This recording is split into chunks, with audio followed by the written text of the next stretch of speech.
The year was 1873, and snow had fallen for 5 days without pause.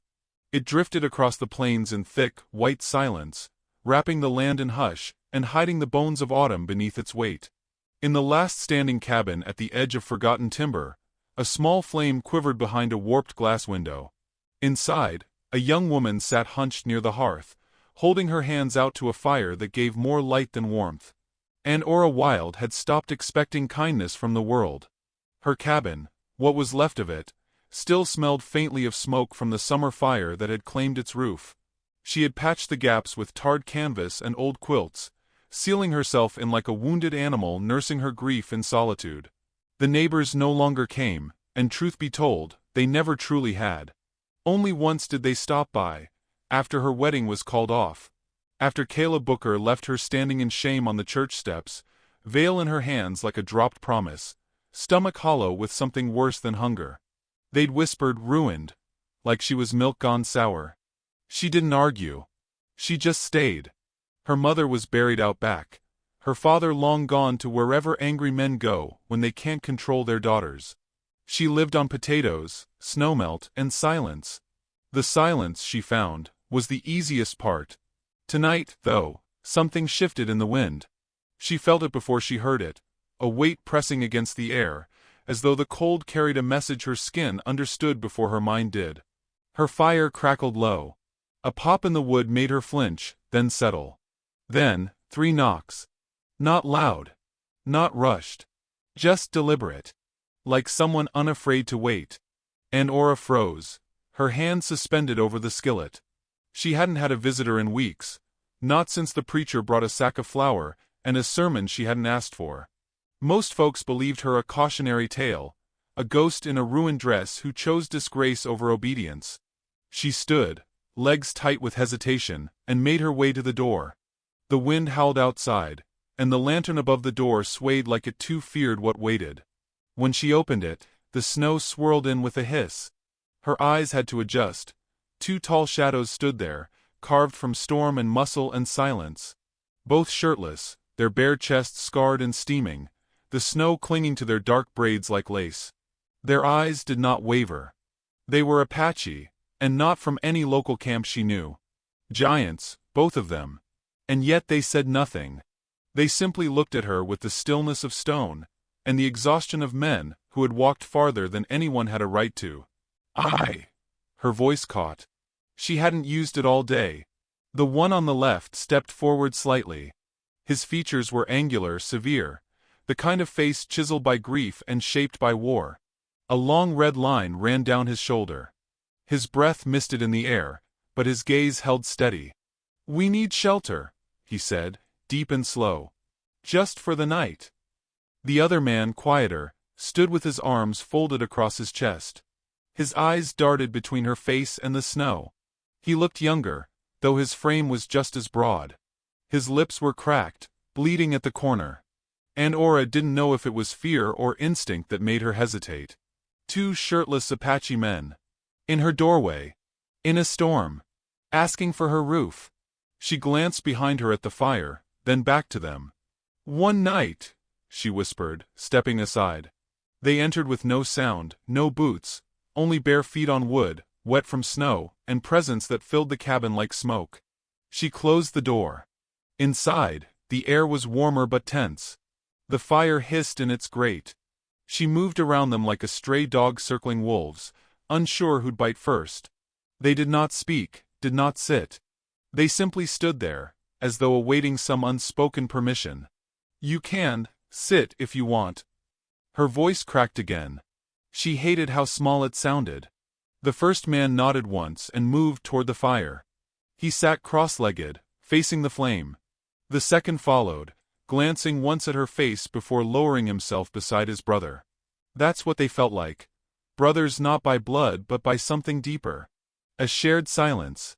She watched them from the edge of the room, fingers wrapped around the mug she hadn't finished. Her eyes flicked to their skin, each scar a history book without words. They didn't shiver. Didn't complain. Just breathed like men who'd come through something worse than weather. "I'm Ora," she said into the quiet, unsure why she offered it. The second man nodded faintly. Kai. The first didn't turn. Talon. She swallowed. I only have one cot. We'll sit, Talon said. The wind howled again outside. She lit another lantern, placing it near them, then returned to her side of the room.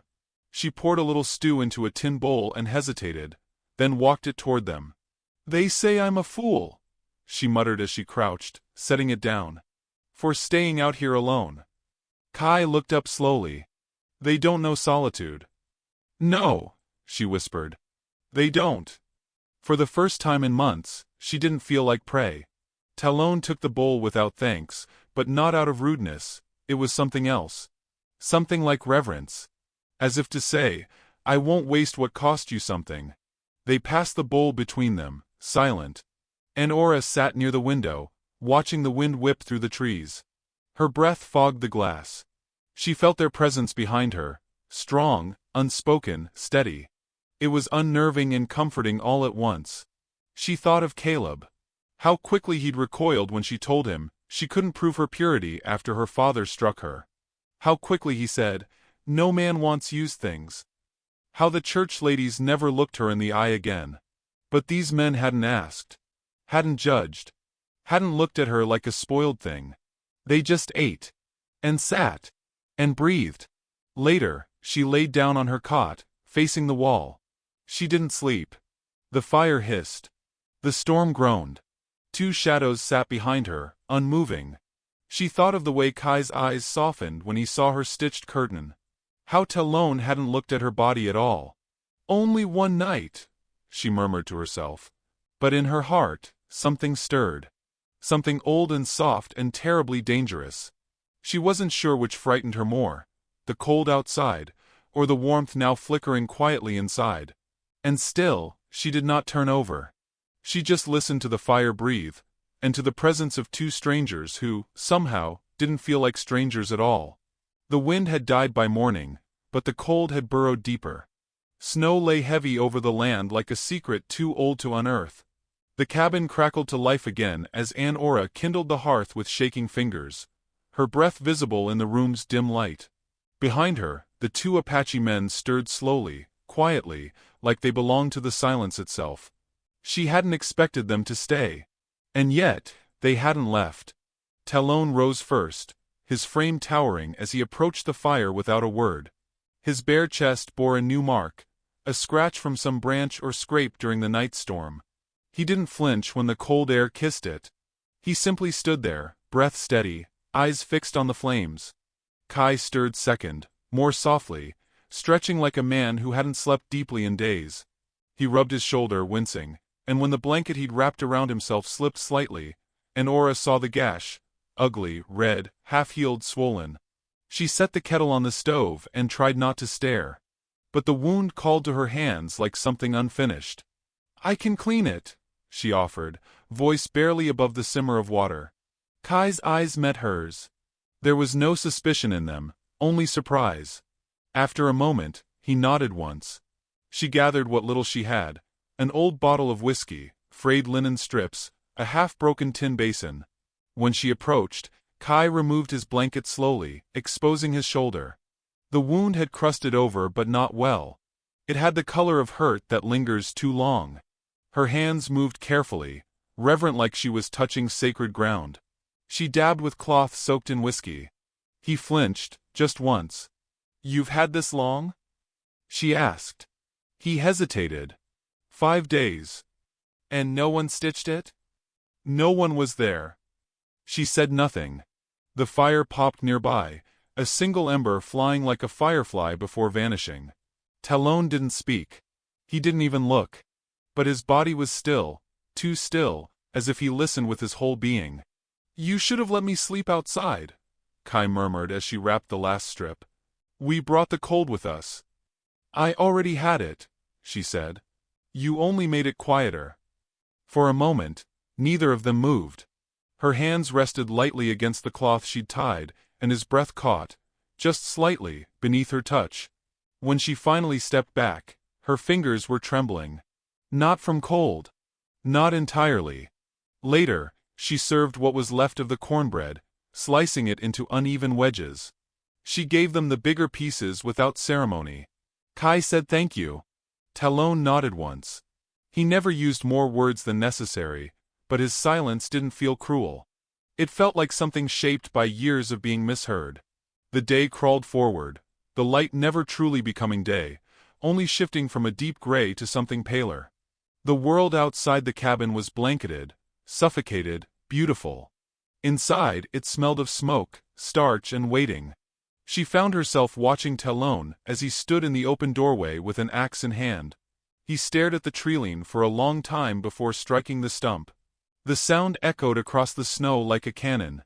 His muscles flexed beneath the weight. Every swing sent shudders through the wood and the earth. She should have looked away. She didn't. When he returned, his hands were blistered and red. "You didn't need to," she said, nodding toward the neatly stacked pile near the door. He met her eyes. "You did." She didn't ask what he meant. But she knew. By dusk, she'd managed a pot of beans, boiled thin and stretched with flour to make it last. The three of them ate together, knees nearly touching near the fire. No one said grace. But something sacred hung in the hush between them anyway. A knock shattered it. It wasn't gentle. It was the kind of knock meant to be heard by neighbors. Meant to unsettle. And Aura froze. She set down her spoon and stood. Talon was already halfway to the door, but she held up a hand. "I'll answer it," she whispered. On the porch stood three men from town. Harv Boone, Lem Sanders, and the sheriff's useless son, Caleb Booker. Her former fiancé. He looked the same, only colder. His eyes didn't blink as they landed on her. Then slid past her to the fire, to the shadows of two men behind her. "We heard stories," Harv said, voice thick with disdain. "You Taquinan Indians now, Annie?" Her jaw tensed. "I gave shelter to men in a storm." Caleb snorted. "Shelter's one thing. But rumors say they ain't in the barn, are they?" Kai moved behind her, slowly. Talon remained in the shadows, stone-faced. "Your daddy would roll in his grave, knowing what his daughter's become," Lem muttered. "My father beat me," she said softly, then left. "If he's dead, I hope the crows got to him first." Silence. Cold and sharp. Caleb stepped forward. "They're not like us. You know that, don't you?" Talon's voice finally came, low and even. "Neither are you." Caleb's face went pale, but Harv tugged his arm. "Let's go. She ain't worth freezing for." And Aura closed the door before they could say more. Inside, her breath shook. But she didn't cry. Kai placed a folded blanket back on the cot. Talon stepped forward, pausing inches from her. His eyes searched hers for a long time.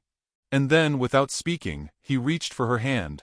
He held it, not tight, not possessive. Just steady. Grounded. The way a tree might hold the earth. She let him. No words were spoken that night as they sat by the fire. The wind returned, but the house no longer felt hollow. Later, when she lay back on her cot, her fingers still remembered the warmth of his. She faced the fire this time, not the wall. And somewhere, through the hush of winter and the weight of silence, a strange peace settled over her bones. She did not know what would come next. But for the first time in a long bitter year, she no longer feared being seen. The snow didn't melt. It never did, not out here. It only grew heavier, older, deeper. By the third morning, the path to the well was buried to her knees. And Aura moved through it in silence, dragging the wooden pail behind her, breath fogging the gray dawn. Each step away from the cabin left a shallow wound in the white. Each step back erased it again. Inside, the fire whispered softly, and the two men had already begun their quiet rhythm. Talon cutting strips of hide, Kai boiling pine needles for tea. They didn't ask if they should. They just did. She watched them from the doorway, holding her wet gloves in one hand. Something had shifted. Not loudly, but like the slow creak of timber changing with the seasons. She felt it each time Kai passed her the tin cup without looking at her face, or when Talon brushed snow off his boots before entering her home, though his own bare shoulders were frostbitten red. That afternoon, she found an old cot frame in the loft. It had belonged to her mother, though the mattress had long since rotted. She dragged it down the ladder one rung at a time, dust and memories rising in her throat. Kai saw her struggling and reached to help, but she shook her head. "It's fine," she said. I thought you shouldn't have to sleep on the floor." Neither man answered right away. Talon finally stood, looked at the cot, then at her. "We're not staying." "I know," she said, placing a quilt over it. "But you haven't left either." The silence that followed wasn't cold. It was cautious, like a deer caught between shadow and step. The cot stayed. That night, Kai lay on it. Talon still sat near the fire, legs folded, eyes tracking the flames. And Aura busied herself with pointless tasks, stirring ashes, folding linens already folded, wiping down the same shelf 3 times. She wasn't sure what she was waiting for. Or if they were waiting too. "Why don't you sleep?" she finally asked, not turning to face Talon. "I've slept enough," he replied. "You don't look like you have." His voice was low, but firm. "I sleep when no one's watching." She didn't answer.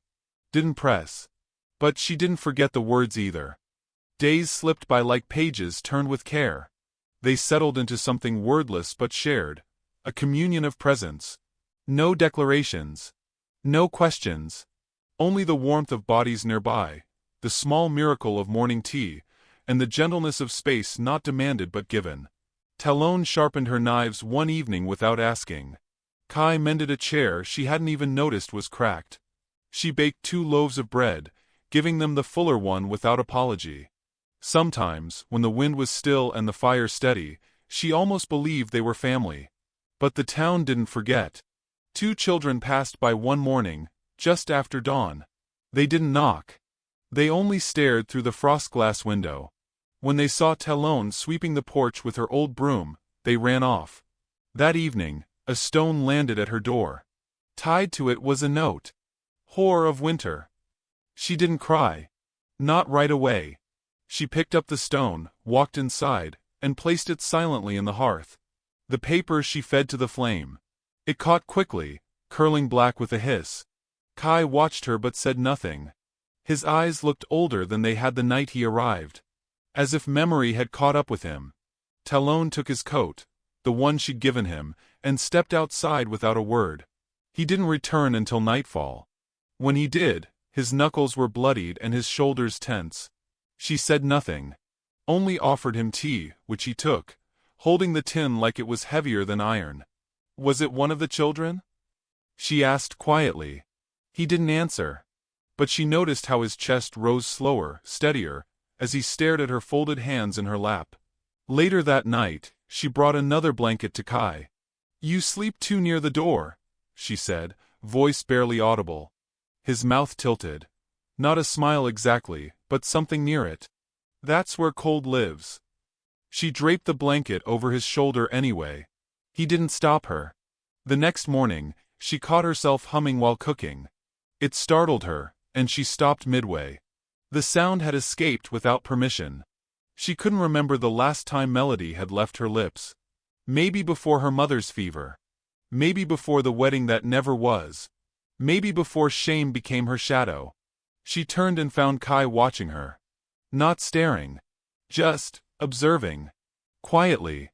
Kindly. "Your voice is soft," he said. "No one listens," she replied, scraping cornmeal into a pan. "I am." She dropped the spoon. When she crouched to pick it up, her hands were shaking again.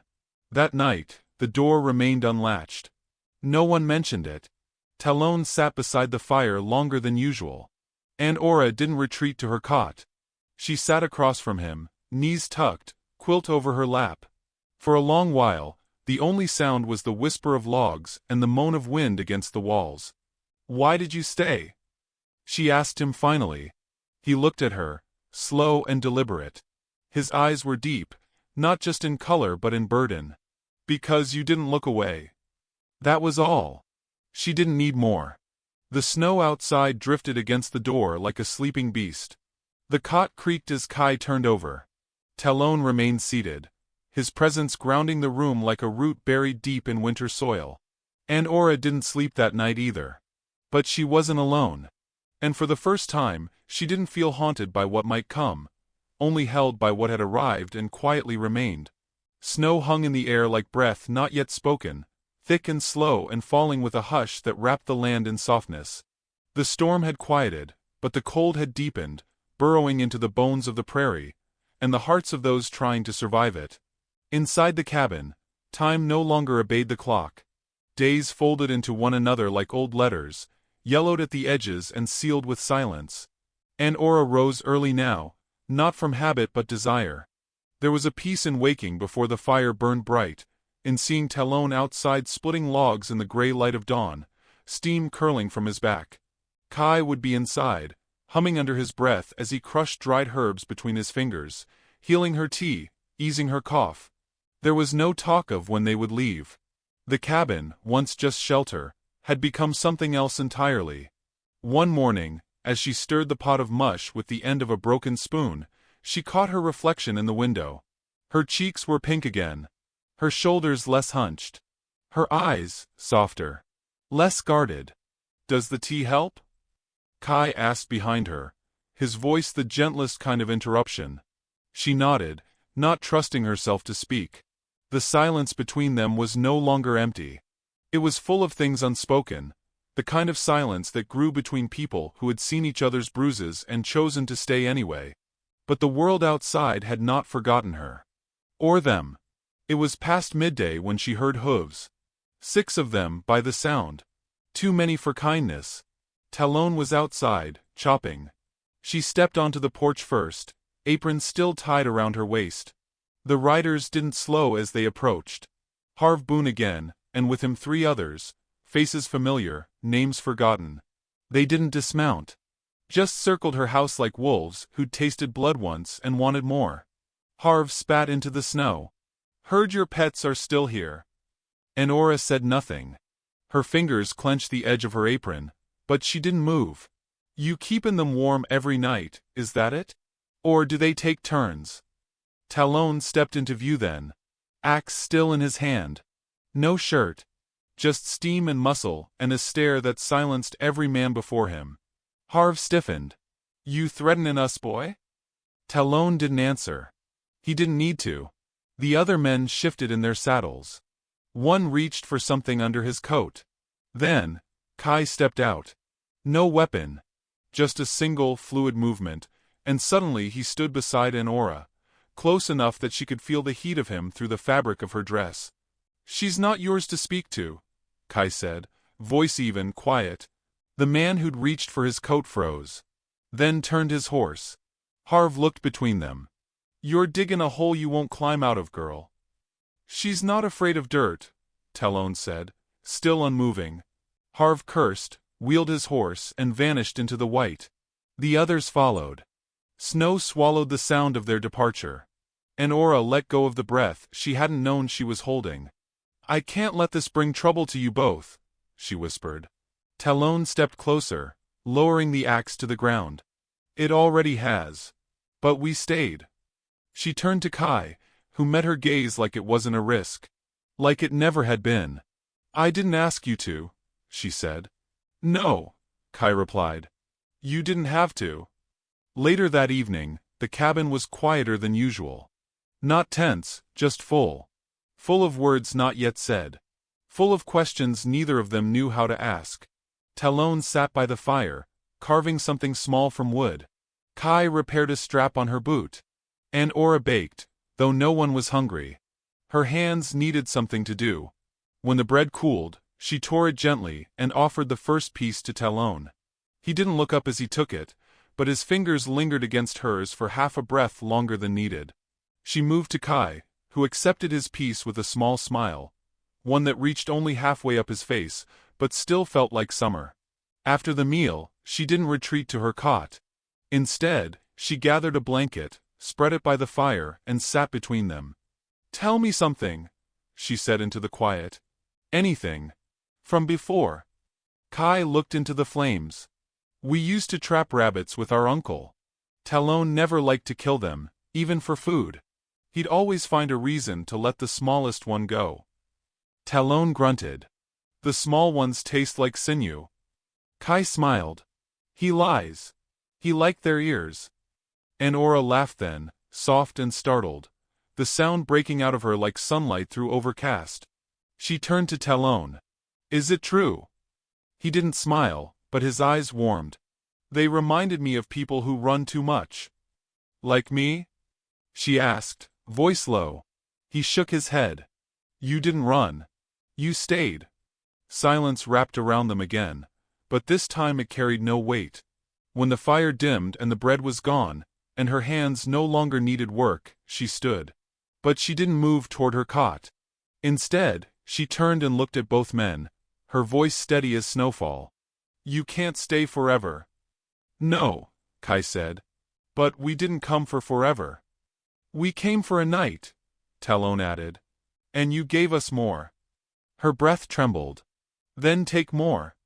The wind howled outside, shaking the cabin walls. Neither man moved. Not until she sat back down. They moved closer then, one on each side. No touch. No kiss. No declaration. Only presence. Only warmth. Only something vast and wordless beginning to unfold beneath the weight of winter. And when she finally lay down, they lay near her. Not in passion, not in pity, but in stillness. In the quiet courage of choosing to stay, again and again, even when the world snarled and spit. And Aura didn't sleep at once. She watched the ceiling beams and the fire's faint glow and whispered into the dark. I never wanted just one night. Neither of them answered. But neither of them left. The snow fell quietly, but steadily, layering the world in a softness that masked its sharp edges. Morning came with silver skies and breath that curled like ghosts from their lips. The storm had passed days ago, but winter hadn't relented. Nor had the judgment. And Aura stood at the porch rail, hands wrapped around a tin mug, watching two birds peck at the bare branches of a tree that hadn't bloomed in years. Behind her, inside the cabin, Kai mended the loose drawer beneath her stove. Talon was outside, chopping the last of the firewood he'd cut 3 days ago. She didn't ask him to. She never asked anymore. They simply moved around her life as if they'd always been meant to. She wore her mother's coat now, the one with the fur lining, and boots too big that she'd stuffed with wool. Her hair was tied in a loose braid. She looked nothing like the girl who once stood in a white dress waiting for a groom who never came. That girl had wilted. The woman who remained had survived. She heard the hoofbeats before she saw the riders. A line of them, 6 or 7, descending the hill from town like a slow avalanche. No laughter. No call of warning. Just grim faces beneath snow-dusted hats and long coats. Caleb rode in front, his horse flecked with foam, and behind him trailed the preacher. Black robes. Gloved hands. Cold purpose. And Aura set down the mug and stepped off the porch. Talon had already straightened, axe lowered at his side. His eyes flicked to hers, waiting. Not for direction, but for her lead. He would not act before her. He never had. Kai joined them silently, dusting wood shavings from his hands, the air thick between them. They stood as one, not touching, but joined by something firmer than arms. Something harder than bone. The horses slowed to a stop 10 yards from the cabin. Caleb dismounted first. He didn't smile. You've got one more chance, Annie, he said, loud enough for every ear in the woods to catch it. Come home. Let the preacher fix what's been made wrong. And Aura said nothing. Her hands rested at her sides. Her spine did not bend. You've been seen with them, he continued. Laying with both. Wearing sin like its lace. The preacher spoke next. There's still redemption. But not if you keep them. Not if you keep living like this. Kai's jaw tightened.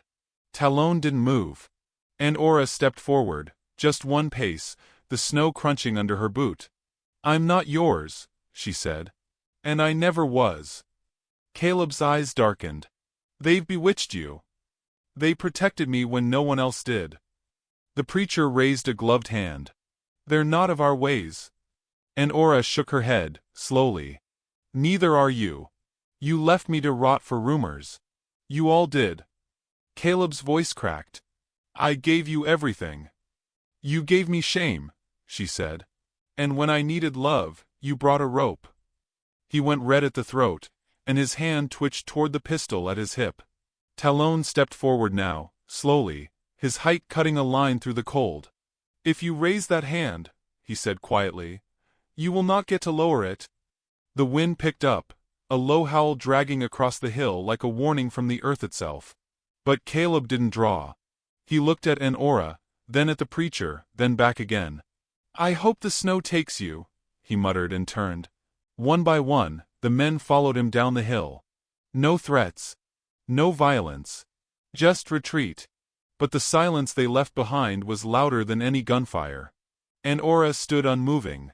Talon came to her side, chest bared despite the cold. His breath clouded in front of him. "You could have let us go," he said softly. "I couldn't," she replied. "Because it wasn't just one night." Kai walked to them, slow, sure. "What now?" he asked. Enora looked between them, her voice a whisper, more sacred than solemn. "If you'll have me, I'll be yours. Not because I need shelter, but because I choose to stay." Talon's hand found hers, large and rough, the way the earth holds seeds in spring. Kai stepped forward, touched her shoulder gently, as if blessing her courage. There was no church. No crowd. Just snow and wind, and three people choosing one another in a world that had tried to make them small. "I have no ring," she said. Kai smiled. "Then take this." From his pocket, he pulled a carved wood pendant, small, smooth, shaped like a feather. "For strength," he said. "Yours reminds me of flight." Talon removed a strand of hide from his belt, tied it around her wrist. "And this, for roots." Snowflakes caught in her lashes as she looked at them both. "Then I'll fly and I'll stay."